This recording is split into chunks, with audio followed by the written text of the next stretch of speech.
Itu kita diajarin hidup sama manusia yang baik, sama tetangga yang baik. Kita punya saudara, iya betul kita punya saudara. Tapi yang pasti bakal ngebantu kita pertama kali adalah tetangganya kita.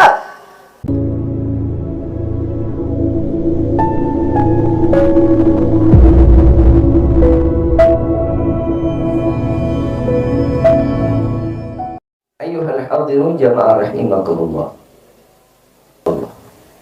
Orang yang bersyukur insya Allah pasti dikenal sama Allah.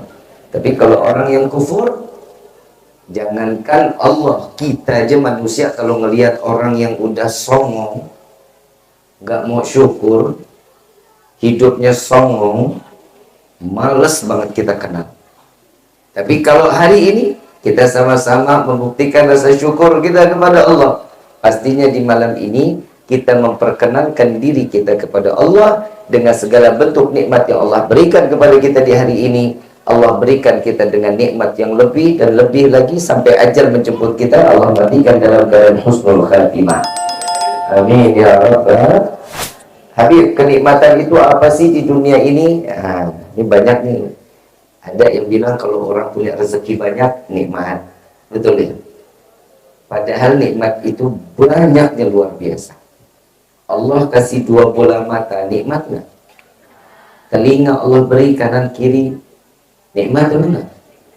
Coba, ada bola mata tapi nggak bisa berkedip, nikmat nggak? Punya mata tapi nggak bisa ada kelopak matanya, kita nggak bisa kedip, nggak bakal enak. Kita punya telinga kanan kiri tapi nggak ada lubangnya, enak. Kita punya hidung walaupun mancung tapi rapet, enak apa enggak? Allah kasih kita ini dengan segala bentuk kehidupan kita di dunia. Kalau kita ukur dari ujung rambut sampai ujung kaki, kalau kita cuma sholat syukurnya kita, sujud syukur kita 1000 rakaat pun nggak dapat ngebalas dengan nikmat apa yang telah Allah berikan kepada kita. Makanya Allah menyatakan di dalam Al-Quran, ini peringatan buat setiap hamba, biar hamba ini tahu. Allah menyatakan, bersyukurlah kepadaku, maka setiap orang yang bersyukur akan ditambah nikmatnya oleh Allah. Ini janjinya Allah. Lalu setelah itu ada peringatan, jika orang itu tidak bersyukur kepadaku, maka siap-siap akan mendapatkan siksaan atau adab dariku, baik di dunia sampai di akhirat. Kita tiap malam tidur nggak? Nikmat nggak? Orang kaya tidur, tapi tidurnya nggak senyenyak kita loh. Betul nggak? Kalau kita mah hidup nggak punya beban kecuali orang yang pinjol. Kalau urusan pinjol pasti susah tidurnya.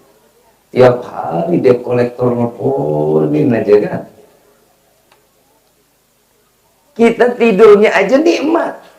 Gak butuh kasur mahal, gak butuh apapun yang mahal-mahal, enggak. Insya Allah nih hari kita nyender di tembok aja tidur.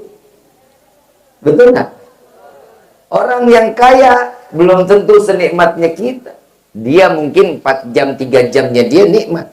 Tapi kita nikmat 8 jam, 7 jam tuh nikmat luar biasa. Bangunnya seger, bisa sholat subuh, bisa menjalankan aktivitas dengan kesempurnaan atas nikmat yang Allah berikan. Orang kaya bisa beli tempat tidur, tapi nggak bisa beli nikmatnya tidur. Kalau kita dapat nikmat tidur, walaupun hidup seadanya, alhamdulillah. Anak itu nikmat juga dari Allah.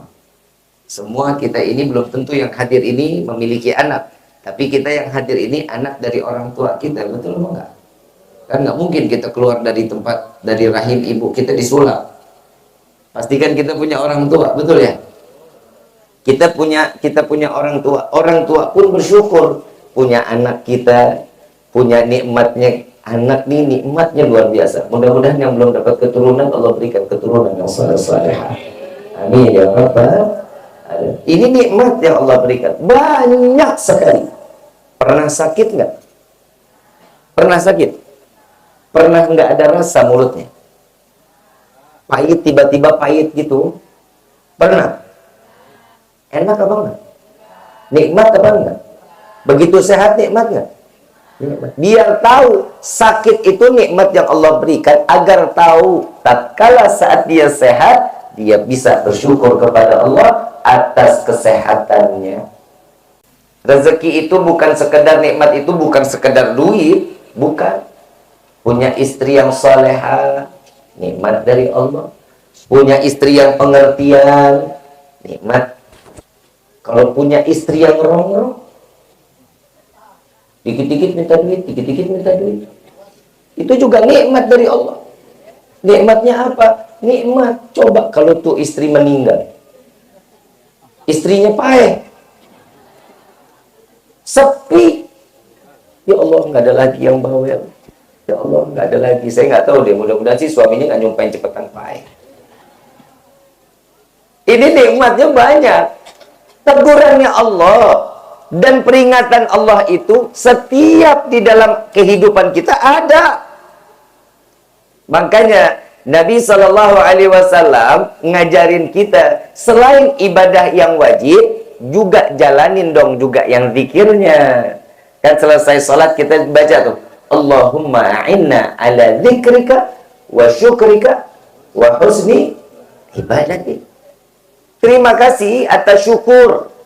Kita ini meyakinkan kepada Allah bahwa ya Allah, kami bersyukur atas nikmat yang Allah berikan. Dengan kita bisa ibadah itu pun nikmat. Orang yang bisa sujud kepada Allah, orang yang bisa menangis di hadapan Allah, nikmat.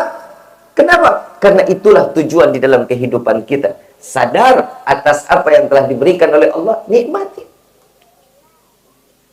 Zikir yang dikatakan ini mengingat Allah. Sadar diri bahwa kita seorang hamba. Ada satu sahabat Rasulullah Sallallahu Alaihi Wasallam. Rasulullah lagi lintas, lagi jalan-jalan bersama sahabat yang lain. Rasulullah yang bisa ngelihat cuma Rasulullah doang. Dilihat ada satu rumah cahayanya nembus sampai ke langit. Dideketin. Yang dia dengar cuma ucapan La ilaha illallah Muhammadur Rasulullah. La ilaha illallah Muhammadur Rasulullah. Cuman itu aja pikirnya, nggak ada lain. Sampai akhirnya ini orang, Nabi ketok rumahnya keluar. Aku melihat cahaya yang datangnya dari rumah ini sampai menembus langitnya Allah. Sampai ke arasnya Allah. Apa amalan yang kau lakukan wahai sahabatku? Amalannya apa? La ilaha illallah Muhammadur Rasulullah. Kita kalau ngomong la ilaha illallah kapan? Kalau pegel sama anak. La ilaha illallah, ini anak tong lu bandel amat tong. Kalau nyebut, kadang suka lupa, emosi malah. Emang dasar anak setan. Anak dibilang anak setan, emak bapaknya apa? Genderuwo. Hati-hati di dalam berbicara tuh, hati-hati. Kenapa? Ini bisa jadi doa buat anak kita. Doa yang baik-baik. Saya pernah duduk sama Habib Gures. Habib Gures pernah bilang, Diki, Ana ini nggak pernah yang namanya dari kecil tuh sampai balik sama abah, sama walidnya Habib, duduk senda gurau, bercanda, diajak main kayak anak-anak sekarang. Nggak, saya nggak pernah. Senyum aja nggak pernah. Senyum nggak. Tegasnya luar biasa. Habib Qasim bin Ahmad Baharun tegas. Tapi begitu saatnya Habib Gures udah dewasa, sudah menikah, beliau berjalan dengan ayahnya. Lalu ayahnya mengatakan, Gures, pernah nggak ingat waktu Gures kecil, Abah atau Walid nggak pernah memberikan senyuman, selalu tegas di dalam kehidupan Gures saat kecil. Iya Walid, dengar katanya. Pasti masih ingat, pasti. Kata abahnya apa? Saya yakin di dalam hatinya Gures pasti nyumpain saya cepat mati. Kan orang tua begitu tuh ya, tahu betul isi hati anak. Orang galak, Ih, cepetan pahit dah. Kan begitu ya. Tapi Habib Gores mengatakan, nggak pernah bah punya berpikiran untuk nyumpain orang tua mati, nggak pernah bah. Tahu nggak apa katanya beliau? Setiap saya ngelihat, walaupun saya lagi baca Al-Quran, abahnya Habib Gores tuh setiap subuh sampai ketemu matahari, Quran di tangan nggak pernah lepas. Kurang lebih bisa sampai 7 juz baru selesai. Tiap hari. Berarti mau nggak mau 3 hari khatam Quran. Tiap 3 hari khatam Quran. Kadang 2 hari sekali khatam Quran. Dan setiap ngelihat anak-anaknya lewat, Habib Gores kalau lagi lewat, doa dari lisan saya, walaupun tidak terdengar, hati saya selalu berdoa buat anak-anak saya. Saat terlintas, ya Allah jadikan Gores anak yang saleh. Lewat lagi, ya Allah jadikan Gores anak yang bermanfaat. Lewat lagi, ya Allah jadikan Gores orang yang berilmu. Ya Allah, terus setiap lewat depan mata, 1000 kali lewat, 1000 kali doa saya buat anak-anak saya. Tuh lihat, ini orang tua. Kita ngelihat anak lagi main-main, gas cici, handphone dikasih tuh, suruh diem, suruh mainin handphone. Apalagi ibu tuh, ibu kalau lagi ngegibah sama temen tuh, anak pecicilan lari sono lari sini, handphone dikasih, biar anteng katanya, biar nggak mengganggu, gibahannya biar seru. Betul nggak? Jangan ya, jangan. Syukur, anak ini titipan buat kita, rezeki bukan? Itu kan nikmat dari Allah. Jadi satu permasalahan yang kita dengar dari guru kita nih, dari Habib Gores, ternyata orang tua itu doanya cepat dikabulin sama Allah dan bisa merubah nasib anak tersebut nanti sampai akhirnya. Zikir itu salah satu membuat keteduhan dalam hati sehingga kita dapat menuntut ilmu dengan penuh ketenangan. Orang yang bisa bersyukur karena tahu ilmunya, kalau nggak tahu ilmu mana bisa dia bersyukur.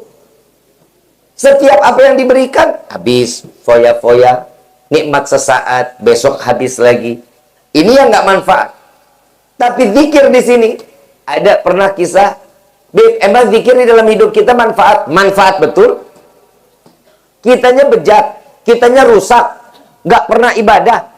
Salawat kita baca, Allah berikan hidayah, insya Allah kita jadi orang yang ahli ibadah. Amin. Alah, amin aja kudu disuruh.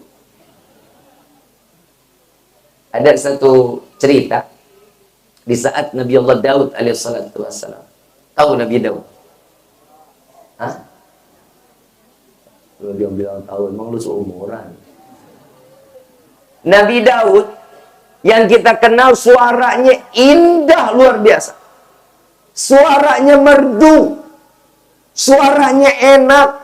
Setiap Nabi Allah Daud sedang membaca Zaburnya, maka suaranya ini nih bikin gunung, dahan, dedaunan, angin, air, semuanya ikut berzikir kepada Allah. Saking nikmatnya suara Nabi Daud. Pak, Bapak, suara ibu nikmatnya. Cempreng katanya. Ini suara Nabi Daud enaknya luar biasa. Sampai semuanya ini teduh. Mendengar lalu berzikir kepada Allah. Satu waktu Nabi Daud lagi baca kitab Zabur, tapi enggak dilantunin, enggak dijahar, tapi disir. Lagi sambil baca. Beliau lagi sambil baca, tiba-tiba ulet lewat depan mukanya. Tahu ulet? Kecil apa gede? Kecil ya. Tahu nggak sih manfaatnya ulet? Tahu nggak? Ulet. Nabi Daud bilang, begitu ngelihat ulet, Zaburnya berhenti. Gak diterusin bacanya. Dalam hatinya ngomong, ya Allah, ini ulet begini diciptain sama Allah, manfaatnya apa? Tanda tanya Nabi Daud sama ulet. Allah kasih kesempurnaan kepada ulet untuk menjawab apa yang ada di dalam hatinya Nabi Allah Daud, sehingga ulet tersebut mengatakan, wahai Nabi Daud, sesungguhnya aku diciptakan oleh Allah, pagi aku mengucapkan subhanallah walhamdulillah wala ilaha illallah wallahu akbar, dan di malam hari aku membaca Allahumma salli ala Sayyidina Muhammad Nabiyil Ummi wa ala alihi wa sahbihi wa sallim. Masing-masing 1000, pagi 1000, malam 1000. Kaget Nabi Daud. Bisa ngomong ini ulat dengan bahasa Arab yang fasih, layaknya manusia. Lalu ulat ini tanya kembali kepada Nabi Daud. Tadi engkau bertanya kepada Allah, manfaat aku apa? Sekarang saya yang ingin bertanya kepadamu, manfaat faedah dirimu untukku apa, wahai Daud? Ulat tanya balik, manfaat engkau buat aku apa? Malu Nabi Allah Daud sujud kepada Allah taubatan nasuha. Jangan melihat seseorang itu yang dilihat dari fisiknya. Sampai ada ulama yang menyatakan Allah masih kita liatin, dikasih kita mataharinya bagus, dikasih air hujan yang melimpah ruah. Sampai ulama mengatakan kalau bukan karena zikirnya para dedaunan, binatang dan yang lain-lain, Allah tidak akan pernah menurunkan air hujan. Kalau urusannya manusia, manusia sekarang ingat Allah enggak, syukur enggak, semua apa yang diberikan sama Allah kita ingkari. Ini sekiranya, ini kita nih lagi introspeksi diri, biar kita sadar diri. Apa yang kita jalanin di hidupan kita, kalau sama dengan sama hari kemarin, rugi luar biasa. Yang harusnya bagaimana? Hari ini ibadahnya ada qabliyah, ada ba'diyah. Besoknya ditambahin, ada duhanya. Ada lagi apa? Ada tahiyatul masjidnya. Ditambahin lagi, terus beribadah dan beribadah dan beribadah. Sampai-sampai ulama-ulama di Hadramut Yaman, kalau udah datang doa Ramadan, jadi dari Rajab udah mulai puasa, Sya'ban udah puasa, Ramadan tambah lagi, Syawal lanjut lagi puasanya. Terus beliau ibadah dari mulai Rajab sampai 6 bulan, dia terus beribadah dan mempatrikan daripada ibadahnya. Yang dia mulainya yang tadinya cuma 2 ditambah 4, yang 4 ditambah lagi 6. Terus tiap hari ditambah sampai 6 bulan setelah Ramadan. Begitu saat 6 bulan berikutnya dia menjalankan apa yang ada di bulan Ramadan, nggak sempat sampai tahu bulan yang lain-lainnya. Kalau kita kan Ramadan habis ya udah, yang penting baju baru. Betul nggak? Ibu bapak yang dirahmati oleh Allah, ini masalah zikir. Ini masalah zikir. Tadi ulat ya? Tadi ulat. Ada lagi? Ada. Emang binatang semua berzikir, semuanya. Mereka dengan tugasnya masing-masing. Satu riwayat Nabi Muhammad SAW sedang berjalan dengan Sayyidina Ali karamallahu wajhah. Tatkala beliau sedang berjalan di tanah yang lapang, melihat ada satu pohon, beliau meneduh dengan Sayyidina Ali di bawah pohon. Tidak duduk berapa lama, datanglah lebah. Ratunya lebah datang. Assalamualaikum ya Rasulullah. Waalaikumsalam. Ya Rasulullah, hari ini engkau sedang menjadi tetamuku. Maka izinkan aku untuk melayanimu ya Rasulullah. Kata Nabi, terima kasih banyak. Kau mau melayaniku dengan apa, kata Nabi? Wahai Rasulullah, saya punya madu, lezatnya luar biasa. Sarangnya ada di atas tuh, katanya. Rasulullah panggil Sayyidina Ali. Wahai Ali, sini. Ya Rasulullah, ambil.